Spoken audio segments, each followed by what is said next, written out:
Captain Vijayakanth அவர் வாழ்க்கையில அவர் தேமுதிக ஆரம்பிச்சது திமுக நம் தீய சக்தியை ஒழிக்கணும்னு தான். அவர் இருக்கிற வரைக்கும் திமுக எவ்வளவு முயற்சி பண்ணி அவர் அந்த கூட்டணிக்குள்ள போவே கிடையாது. தனியா நின்று தோத்தாலும் தோப்பனே தவிர அந்த கூட்டணிக்குள்ள போக மாட்டேன்னு வைராக்கியமா இருந்த மனுஷன் இன்னைக்கு ஒரு 10 சீட்டுக்கும் ஒரு காருக்கும் அந்த கட்சியை அடமான வச்சு வித்துட்டு அந்த தைரியத்தோட போயிட்டு கேப்டன் ஆலயத்துல கொடி ஏத்துறாங்க. அந்த கொடி கைத்தோட அருந்து விழுந்தது. ஆல்ரெடி லீடிங்ல உட்காந்துருக்கோம். இங்க வந்துகிட்டு நீங்க டோக்கன் கொடுக்கலாமா, டோக்கனுக்குள்ள காசை வச்சு கொடுக்கலாமா, கரண்ட்டை கட் பண்ணலாமா, கரண்ட்டை கட் பண்ற நேரத்தில் கவர்ல காசு வைக்கலாமான்னு யோசிச்சீங்கன்னா நீ குடு நாங்க வாங்கிக்கிறோம். ஆனா சத்தமே இல்லாம ஒத்து மோட்ட விசிலுக்கு ஓட்ட போட்டு உங்களை ஓட ஓட விரட்டல. அது என்னப்பா அது? எங்க வட சென்னை நான் வந்துட்டாலே எங்களை எல்லா பக்கமும் என்னமோ ஒரு கொலகார மாதிரி ரவுடி மாதிரி எங்க போனாலும் ஓரங்கட்டி வைக்கிறீங்க. இன்னைக்கு சொல்றேன், வாக்குறுதியா சொல்லல, அஷூரன்ஸா சொல்றேன், இவர் தான் உங்க எம்எல்ஏ, இவர் தான் உங்களுடைய உயர்கல்வித்துறை அமைச்சர்னு முடிவு எடுங்க. 5 வருஷத்துல ஆர்கே நகரை பார்த்து அண்ணா நகர் பொறாம படல என் பேரை மாத்தி வச்சுக்கணும். கடத்தெரு கஞ்சா விற்கிறானுங்க. அந்த கஞ்சாவை குடிச்சிட்டு ஒரு 4 பேர் திருத்தணியில வெளி மாநிலத்திலிருந்து வேலை பார்க்க வந்த ஒரு பையனை சும்மா ரீல்ஸ்க்காக வெட்டி போட்டான். ரத்தம் சொட்ட சொட்ட அந்த பையன் கிடக்கிறான். 2 நாள் கழிச்சு அந்த பையனுக்கு ஒன்றும் இல்லை, உடம்பு சரியாய் சொந்த மாநிலத்துக்கு போயிட்டான்னு சொல்லிட்டாங்க. அவனுக்கு என்ன ஆச்சுன்னு இன்னைக்கு வரைக்கும் தெரியல.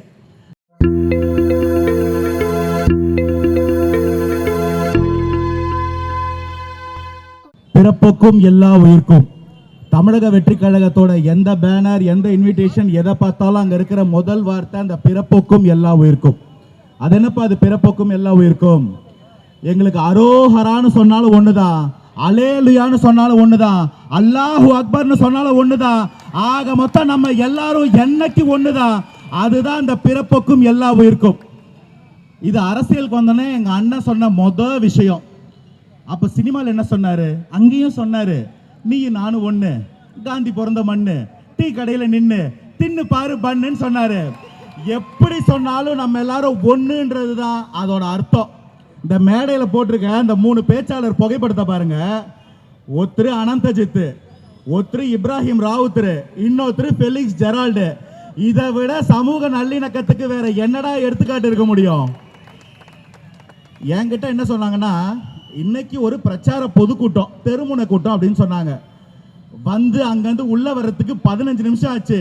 இது பிரச்சார கூட்டமா இல்ல மாநாடான்னு கேட்கிற அளவுல ஒரு கூட்டம். எனக்கு இந்த கூட்டத்தை பார்க்கும்போது உள்ளபடி ரொம்ப சந்தோஷமா இருக்கு. ஆனா யாரோ ஒருத்தர் வராராமே, எக்ஸ் முதல்வர், அவரு பார்த்தா எப்படி இருக்கும்? எரியுதடி மாலா ஃபேனா போடு, அப்படி ஒரு கொடுமையை பண்ணி வைக்கிறீங்களே, உங்களுக்கு எல்லாம் மனசாட்சியே இல்லையா? இதுல ஸ்டாண்டிஸ் வேற. அங்கிருந்து ஒரு பாப்பா மெசேஜ் அனுப்புறா, நான் லெப்ட்ல இருக்கேன் பாரு, ரைட்ல இருக்கேன் பாரு, நான் எங்க இருக்கான்னு கூட என்னால இந்த கூட்டத்தில் கண்டுபிடிக்க முடியல. திமுக ஆட்சிக்கு வரக்கூடாது. 2 பேருக்கு தான் போட்டி. ஒன்னு தீய சக்தி திமுக, இன்னொன்னு தூய சக்தி தாவேகா. உங்களுக்கு ஏன்பா திமுக மேல இவ்வளோ கோபம்? எங்க ஆட்சி நடத்துறதுக்கு அடிப்படையில கொஞ்சம் அறிவு வேணும். அப்படி அறிவுனா கிலோ எவ்வளோன்னு கேட்கறவங்களை வச்சுட்டு எப்படிங்க ஆட்சி நடத்துறது? ஒரு அம்மா குழந்தைக்கு பேர் வைக்கணும்னு வருது. அந்த அம்மா கிட்ட கேட்கறாங்க, என்னம்மா பேர் வைக்கலாம்? யாருமா குழந்தை? குழந்தையோட அப்பா பேர் என்ன? ஷேக் அலாவுதீன். குழந்தை பேர் என்ன? அப்பா பேர் என்ன? ஷேக் அலாவுதீன். ஓ ஜெயகடாவா? அவங்களோட குழந்தைக்கு கருணாநிதினு பேர் வைக்கிறேன். அது பொம்பளை குழந்தை.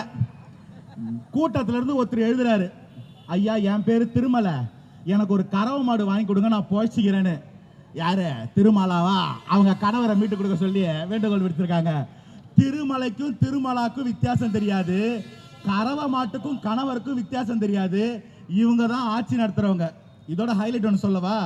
ஸ்போர்ட்ஸ் மினிஸ்டர் அவங்க வீட்டில் இருக்குது பாப்பா, பவளவிழா பாப்பா, அது ஸ்போர்ட்ஸ் மினிஸ்டர். ஒரு மாற்றுத்திறனாளி, கிரிக்கெட்டே விளையாட தெரியாது, வெளிநாட்டுக்கு போறதுக்கு அவர்கிட்ட பாஸ்போர்ட்டே கிடையாது. அந்த மாற்றுத்திறனாளி நான் பாகிஸ்தான்ல போய் வேர்ல்டு கப் ஜெயிச்சேன்னு ஒரு பொய்ய சொல்லி 2 கப்பு, இதோ இங்க இருக்க நாச்சப்ப பாத்திர கடை, அங்க 2 கப்பை வாங்கிட்டு போயிட்டு பாப்பா கிட்ட ஒரு கப்பை கொடுக்குறாரு, அப்பா கிட்ட ஒரு கப்பை கொடுக்குறாரு. நிஜமாவே வேர்ல்டு கப் ஜெயிச்ச நம்ம தோனிக்கே ஒரு கப்பு தான் கொடுத்தாங்க. இவர் மேட்சே ஆடல, 2 வேற வேற கப்பை வாங்கிட்டு வந்திருக்காரு. அதை நம்பிக்கிட்டு அவருக்கு அரசாங்கத்துல என்ன வேலை கொடுக்கலாம் சின்சியரா டிஸ்கஸ் பண்ணிட்டு இருக்காங்க. இதுக்கு நடுவுல இவங்களுக்குள்ள குழப்பம், யாரு பேசுறது புரியல அப்படின்னு. மேடையில கமலஹாசனை வச்சுட்டு சொல்றாரு முதல்வர், ஆக என்னோட சகோதரி கமல் பேசினா யாருக்கும் புரியாது. கமல் சொல்றாரு, இவர் பேசுறது எனக்கே புரியலையே. சகோதரி கமலா என்னடான்னு கேட்டா, முந்தானா சாயங்காலம் பார்த்த படம் அவ்வை சண்முகி. சரி, இவங்களுக்கு கட்சியை நடத்த பேசிக் அறிவு தான் இல்லை. ஒரு மாநாடு எப்படி நடத்தணுன்றதும் மறந்து போச்சு. மாநாடு எப்படி நடத்துறாங்க? அந்த பாப்பா போய் கேட்குது, அப்பா அப்பா நம்ம கூட்டத்துக்குலாம் ஏன்பா யாருமே வரமாட்டாங்க? அதான் நல்ல தலைவர் விஜய் வந்துட்டாரேப்பா. அப்போ மாநாடு எப்படிப்பா நடத்துறது? அது எனக்கு மறந்து போச்சுப்பா. மாநாடு போட்டு அவனுமே அப்போ போடுப்பா விஜய் தம்பியோட சீடியை. அந்த சீடியை போட்டு பார்க்கறது. அங்கே எப்படி இருந்துச்சு நம்ம மாநாடு? ஒரு பெரிய மேடை. அந்த மேடைக்கு நேராக ஒரு கிலோமீட்டருக்கு ஒரு ரேம்ப்பு. மேடை மேலே கொள்கை தலைவர்கள் ஃபோட்டோ. அண்ணன் சிம்பிளாக ஒரு வெள்ளை சட்டை, ஒரு காக்கி கலர் பேண்ட்டு போட்டுக்கிட்டு ஒரு ரேம்ப் வாக் பண்ணாரு. அந்த மேடையை ஜெகஜோதியாக மாறிடுச்சு. அதெல்லாம் அப்படியே பார்த்துக்கிட்டாங்க. பார்த்துட்டு அதே மாதிரி ஒரு மேடை, கொள்கை தலைவர்களுக்கு பதிலாக இவங்க ஃபோட்டோவையே இங்கே மாட்டி வச்சுட்டு ரேம்ப் வாக் போகிறாரு. எப்படி போகிறாரு? இன்னைக்கு மாநாடுன்றதுனால நான் காலையில் ஐஐடிக்கு வாக்கிங் போல, அங்கே ஃபோட்டோ ஷூட் நடத்த முடியல, அதை இங்கே நடத்துவோன்னு பொறுமையாக வாக்கிங் போகிறாரு. மனசாட்சியை தொட்டு சொல்லுங்க, நம்ம அண்ணன் அந்த ரேம்ப் வாக்கில் போகும்போது எப்படி இருந்துச்சு? ஒரு சிங்கம் வேட்டைக்கு போன மாதிரி இருந்துச்சா இல்லையா? செத்தவங்க கையில் வெத்தலைப்பா குட்ட மாதிரி ஒரு ரேம்ப் வாக்கு. இதில் வேற அந்த வெள்ளை சட்டை சந்தன கலர் பேண்ட்டே தான் வேணுமா. அதை வாங்கினாங்களோ இல்லை விக்கிரவாண்டியில் சலவைக்கு போட்டதை தூக்குனாங்களோ ஆண்டவனுக்கு தான் வெளிச்சம். அந்த ரேம்ப் வாக்கில் என்னென்ன பண்ணணும்? அங்கேருந்து துண்டை தூக்கி போடணும். அண்ணன் பிடிச்சி தோளில் போட்டார். அண்ணன் உள்ளே வரும்போதே மொத்த கூட்டமும் அப்படியே துண்டை கொண்டாட்டமாக சுற்றுது. அதுக்கு அடுத்தது அங்கே வந்து பூ கொடுக்குறாரு, ஒருத்தர் வந்து கட்டி பிடிக்கிறாரு. இது எல்லாத்தையும் அப்படியே சப்ஜாடாக காப்பி அடிச்சாச்சு. முதல்ல துண்டை தூக்கி சுற்றணும். அதை வந்து ஒருத்தர் மேடையில் சொல்கிற ஒரு அக்கா, இப்பொழுது முதல்வர் வருவார், எல்லாரும் துண்டை தூக்கி சுத்துங்க. உடனே எல்லாரும் துண்டை தூக்கி சுற்றுறாங்க. அதில் யாரோ நம்ம பையன் 4-5 பேர் இருந்திருக்கான். அவன் என்ன சேட்டை பண்ணான்னு அடுத்து சொல்கிறேன். துண்டை தூக்கி சுத்துறன்ற சாக்கில் 5 பேரும் அட்ட டைத்தில் தூக்கி துண்டை மூஞ்சி வச்சானுங்க. முதல்வருக்கு மூச்சு திணறி போச்சு. கொஞ்சம் கூட வயசானவர், எள்ளு வய புக்கலையே சியமனு கூட பார்க்கலையே, ஏய் வேணாம் வண்டியில் வேணாம், இறங்கி நடந்துருவோம். இறங்கி நடந்து வராரு. இப்போ துண்டை தூக்கி போடணும், ஸ்கிரிப்ட் படி அதை பிடிச்சி தோலில் போடணும். கை கடிங்கடானா துண்டை தூக்கி காலில் அடிச்சிட்டானுங்க. காலில் சிக்கிக்கிச்சு. பிடி பிடி பிடி பிடி பிடின்னு ஃப்ரெண்ட்ஸ் படத்தில் ஒரு கெடிகாரத்தை பிடிப்பாங்களே, அந்த மாதிரி பிடிச்சிங்க பாரு. இதெல்லாம் செட் ஆகாது. துண்டை கையில் கொடுக்குறோம், வாங்கி போட்டுன்னேன். வாங்கி துண்டை போட்டார். அடுத்தது ஒருத்தர் பூ கொடுக்கணும். அவன் எவனோ நம்ம பையன் மஞ்சள் கலரில் ஒரு பூவை தேடி எடுத்துன்னு கொடுத்தான். ஆக மஞ்சள் கலரா? அவன் என்னவோ வேலண்டைன்ஸ் டேக்கு ப்ரப்போஸ் பண்ண வந்த மாதிரி அந்த பூவை தூக்கி அப்படி போட்டார். அதுக்கு அடுத்தது ஒருத்தர் கட்டி பிடிக்க ஓடி வரணும். அவன் ரெடி, பேமெண்ட்லாம் வாங்கிட்டான், ஓடி வர்றான். டக்குன்னு செக்யூரிட்டி பிடிச்சிட்டான். தம்பி, எலெக்ஷனுக்கு இன்னும் 4 மாசம் இருக்கு, நீ வர்ற வேகத்தை பார்த்தா நாளைக்கே வச்சிருவ போல இருக்கு, தயவு செய்து போன அவனை தூக்கி போட்டாச்சு. சரி, இதெல்லாம் முடிச்சோன்னா அடுத்து என்னது? ஸ்டேஜுக்கு வந்து செல்ஃபி வீடியோ எடுக்கணும். செல்ஃபி வீடியோ எப்படி எடுக்கிறாரு? அப்படியே பார்த்து பொறுமையாக எடுக்கிறாரு.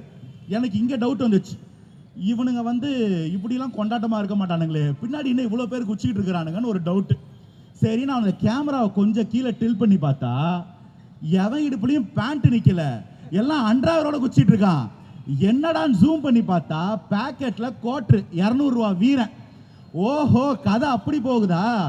இவங்க கொண்டாட்டத்தில் ஆடலை, வாங்கின 200 ரூபாவில் கோட்டரை போட்டு ஆடிக்கிட்டு இருக்கிறாங்கன்ற நிலைமை. அதெல்லாம் முடிச்சுட்டு போய் மைக்க பிடிக்கிறாரு. நம்ம என்ன சொன்னாரு?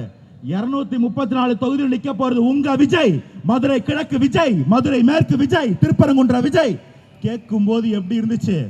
அங்கேயும் 234 தொகுதியிலையும் வேட்பாளரா நிக்க போறது உங்க ஸ்டாலின். ஏங்க, ஒரு தொகுதியில நீங்க நின்னாலே 233 தொகுதி ஓட்டு வர மாட்டேங்குது. இதுல 234 தொகுதி இவர் நின்றுட்டாலும் சும்மா கிளு கிளு கிளுன்னு தான் இருக்கும்னு உடன்பிறப்புகள் வாய்ஸ்.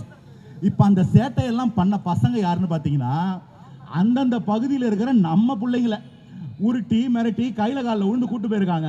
இவனுங்க சும்மா இருப்பானுங்களா? சேட்டை பிடிச்சவனுங்க. முதல்வர் ரேம்ப்ல நடந்து போறாரு, 2 கையில் 2 ஃபோனு. இந்த கையில் ஒரு ஃபோனு, அதில் வால்பேப்பர் நம்ம அண்ணன் ஃபோட்டோ. இந்த கையில் முதல்வர் வீடியோ எடுக்கிறானுங்க.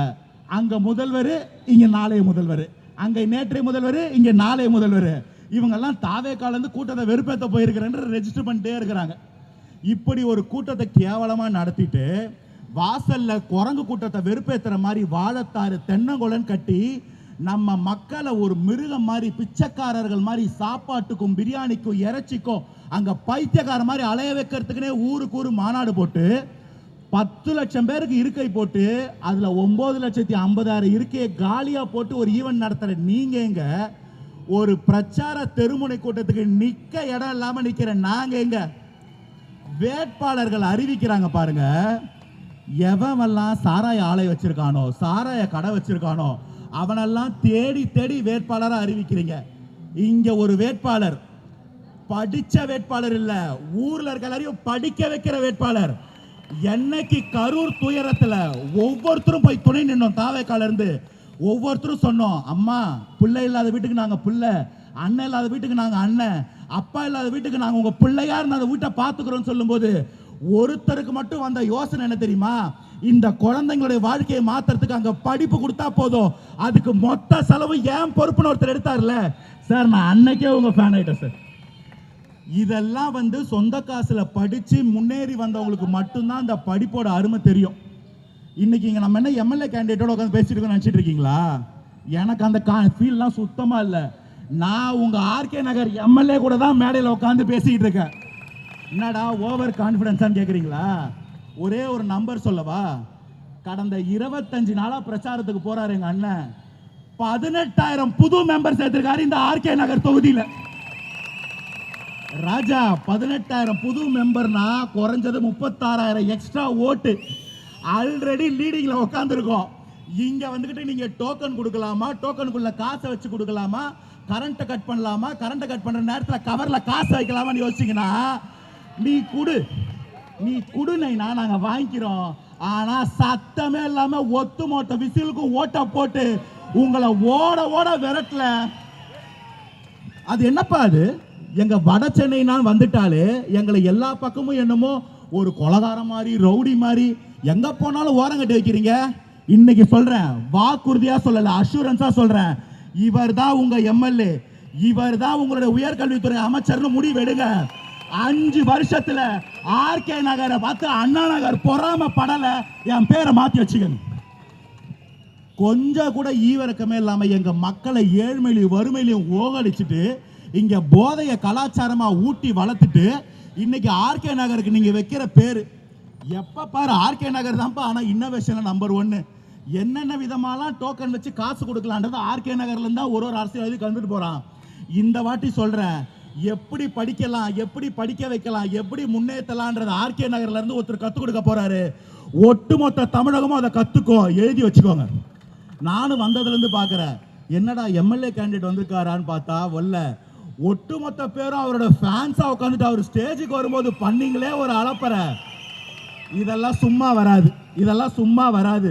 ஒவ்வொரு தெருவுக்கும் போய் ஒவ்வொரு வீட்லயும் கதவை தட்டி நான் உங்க அண்ணன் வந்திருக்கேன், உங்க தம்பி வந்திருக்கேன்னு சொல்ற அந்த மனசுக்கு மட்டும்தான் அந்த பாசம் கிடைக்கும். அந்த பாசத்தை எங்க அண்ணன் ஏற்கனவே ஜெயிச்சிட்டார். இப்ப யோசிக்கிறீங்க, பொங்கலுக்கு 3000 ரூபாய் கொடுக்கலாமா? மே மாசம் வெயில் அடிக்குமாமே. ஆமா, 75 வருஷம் கழிச்சு இப்பதான் அதை கண்டுபிடிச்சிக்கிறானுங்க. மே மாசம் வெயில் அடிக்கிறதுக்கு 2000 ரூபாய் கொடுக்கலாமா? எலெக்ஷன் முடிஞ்சோடனே கூப்பன் கொடுக்கலாமா? ஐயோ, அந்த கூப்பனை நம்பாதீங்க, அது கூப்பனே கிடையாது, அது ஒரு பிட் நோட்டீஸ். எலெக்ஷன் முடிஞ்ச உடனே தப்பி தவறி, வாய்ப்பு இல்லை அவங்க வரமாட்டாங்க, தப்பி தவறி வந்தாங்கன்னா என்ன தெரியுமா பண்ணுவானுங்க?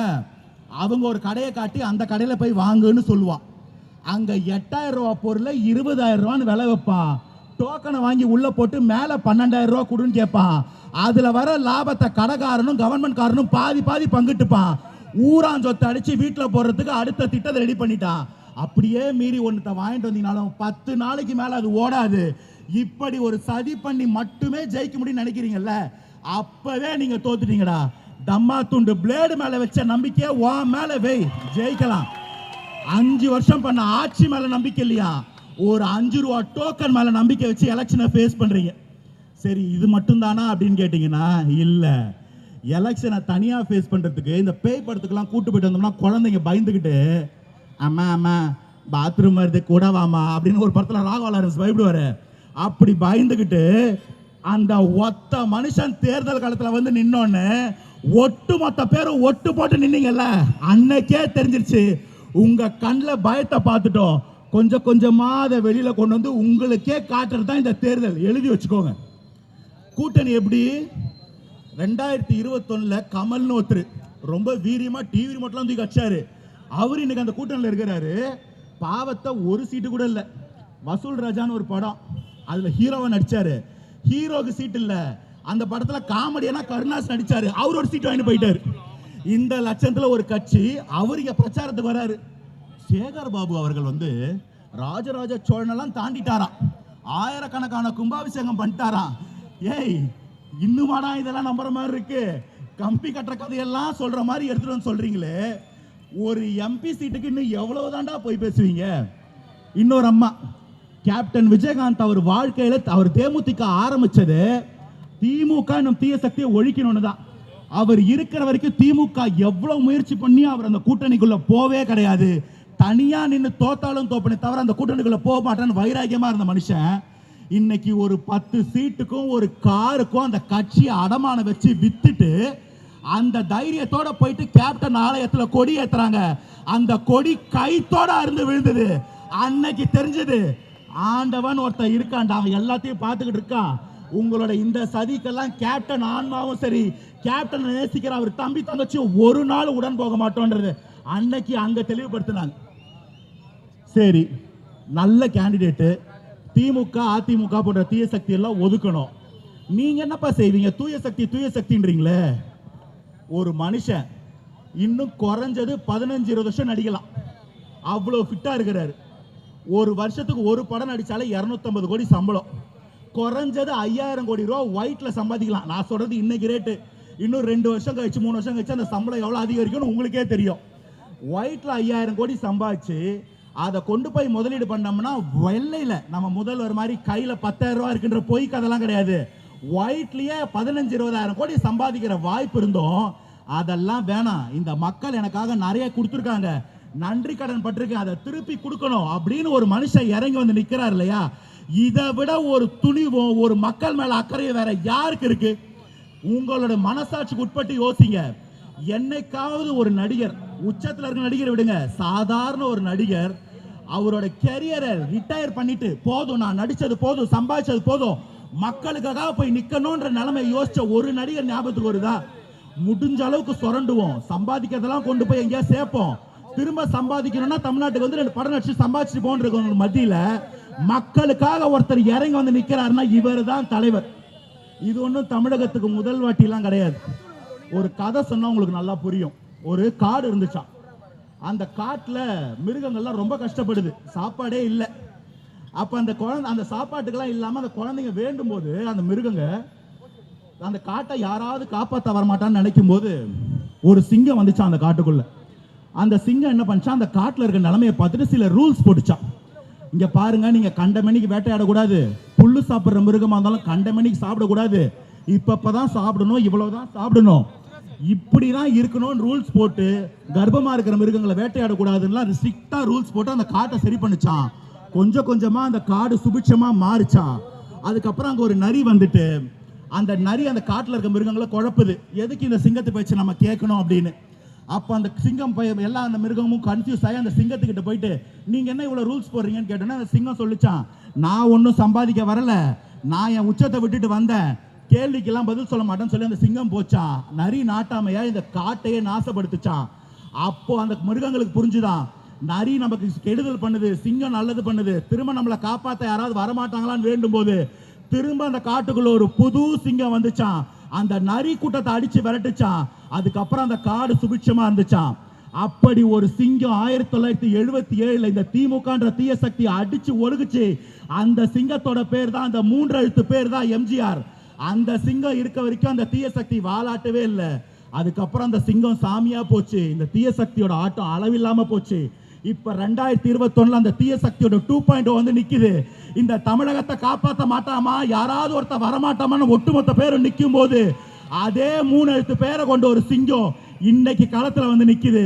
அந்த சிங்கத்தோட கையோட கை கோத்து தம்பியா தங்கச்சா நம்ம ஒட்டுமொத்த பேரும் நின்னா போதும், தமிழகத்தை மீட்போம், வரலாறு படைப்போம். வரலாறு படைச்சுக்கிட்டு இருக்கோம். நம்ம ஒவ்வொருத்தரோட பேரும் முகமும் வரலாற்றுல இடம்பெறும். கடைசியா ஒரே வார்த்தை சொல்றேன், ஒரு நல்லவன் களத்துல வந்து நின்னான்னா ஒட்டுமொத்த நல்லவங்க முகத்துல சிரிப்பு வரும். அந்த நல்லவன் பேரை சொன்னாலே கெட்டவங்க அடிவயத்துல பயம் வரும். அந்த நல்லவன் பேரை கேட்கும் போது பயம் வந்தாலே அந்த நல்லவன் வல்லவன் ஆயிட்டான்னு அர்த்தம். அந்த வல்லவனை எதிர்க்க துப்பு இல்லாம ஒட்டுமொத்த கட்சியும் ஒன்னா கூட்டணி போட்டு நிற்கும் போதே அந்த வல்லவன் வீரனாகிறான். நீங்க ஒட்டுமொத்த பேரும் ஒட்டு போட்டு நின்னாலும் அந்த வீரனை தொட்டு கூட பார்க்க முடியாது.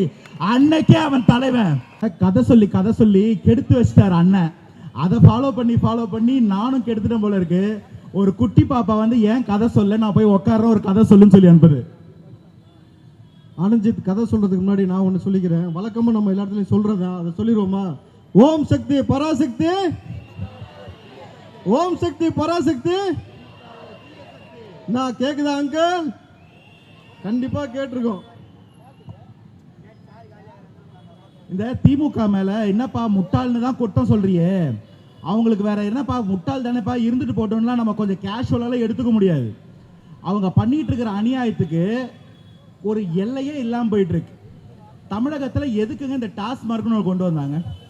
கண்ட இடத்துல குடிச்சு கண்டதை குடிச்சு மனசுக்கு எதுவும் ஆகக்கூடாதுன்றதுக்காக தானே கொண்டு வந்தாங்க. மதியம் 12 மணிக்கு திறந்து நைட்டு 10 மணிக்கு மூடுறது தானே இந்த டாஸ்மார்க்கோட டைமு. எப்படி 12 மணிக்கு முன்னாடியும் கிடைக்குது, 10 மணிக்கு பின்னாடியும் கிடைக்குது? சரி, கிடைக்கிற நேரத்தில் ஒழுக்கமாக கிடைக்குதான்னா இல்லை. அதுக்கு ஒருத்தர் இருக்கிறாரு, அதுதான் அண்ணன் சொன்னாரு, பாட்டிலுக்கு 10 ரூபா, பாட்டிலுக்கு 10 ரூபா, பாட்டிலுக்கு 10 ரூபா, பாட்டிலுக்கு 10 ரூபா.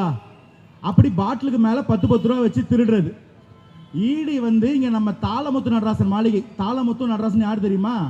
தமிழுக்காக போராடி உயிர் நீத்த தியாகிகள். அவங்க பேரில் இருக்கிற மாளிகையில் போய் ஈடி ரைடு பண்ணுறான். 1500 கோடி ரூபா முறைகேடு நடந்திருக்குன்றான். அதுக்கப்புறம் டெல்லிக்கு போகிறாங்க, அந்த கேஸே வரலை. சரி, டாஸ்மார்க் இந்த லட்சத்தில் இருக்கே, டாஸ்மார்க் சரக்கு நல்லா இருக்கான்னு பார்த்தீங்கன்னா வடிவேல் ஜோக்ல சொல்ற மாதிரி விடிய விடிய 4 புல் அடிச்சோம் சாணி மாதிரி சப்புன்னு இருக்கு. என்னடா சரக்கை தயார் பண்றீங்கன்னு குடிமக்களுக்கு அது ஒரு பிரச்சனை. சரி, டாஸ்மார்க் கூட நிக்கிதா? இல்ல. இன்னொரு பக்கம் கள்ளச்சாராயம். மதுராந்தகத்தில் ஆரம்பிச்சு கள்ளக்குறிச்சி வரைக்கும் 100க்கும் மேற்பட்ட மரணங்கள். கேட்க நாதி இல்ல. பள்ளிக்கூடத்தில் சத்துணவு சாப்பிட்டு ஒரு குழந்தை தலையில செவிலிடிஞ்சு விழுந்து சாகுறான். அவனுக்கு இழப்பீடு 3 லட்சம் ரூபா. கள்ளச்சாராயம் கொழுப்படுத்து கள்ளச்சாராயம் குடிச்சு செத்தவங்களுக்கு இழப்பீடு 10 லட்சம் ரூபா.